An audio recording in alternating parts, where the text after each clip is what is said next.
The ocean. Quiet or angry, it is a central fact of human existence. Nearly 3/4 of the globe lies under this vast expanse of restless energy. It is because of its size, and because the ocean probes and curls and washes against nearly every important center of population on Earth, that for hundreds of years, the nation that could command the seas could control the world.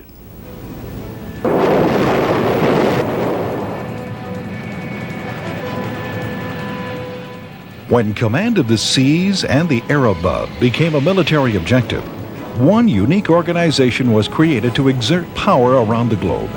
That organization is the U.S. Navy Carrier Battle Group and the elite men of the Carrier Air Wing. The men who wear the wings of gold. U-19er 5 and 6. When the Second World War began, these great gunships were the most powerful vessels afloat. Traditional thinking had led most navies in the world to the wrong conclusion. The Japanese rewrote the book when they attacked the U.S. Pacific Fleet at anchor in Pearl Harbor on December 7, 1941.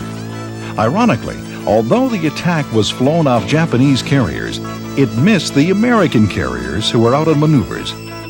Those very ships came back to haunt the Japanese at the Battle of Midway, sinking the pride of Japanese naval aviation. From then on, American flat tops ruled the Pacific, launching the aerial bombardment that supported the Marines from Guadalcanal to Okinawa, despite determined suicide attacks from hundreds of Japanese pilots.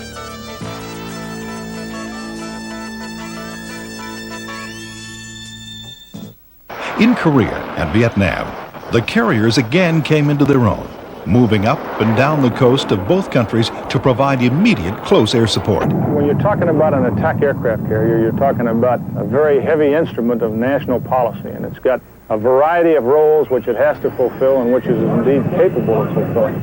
But it must be remembered that the primary mission of this carrier is to project United States foreign policy in an offensive role, should it be necessary, in the 6th Fleet, the 7th Fleet, or wherever it's called upon to do so. The heart of a modern battle group is the flat top. Each of America's 14 deployable carriers is a floating city of 5,000 men and women on what is in effect a mobile fighter base with nearly 100 aircraft. In addition, supporting the carriers, there are anywhere from 16 to 20 other ships, including destroyers, cruisers, frigates, supply vessels, and submarines.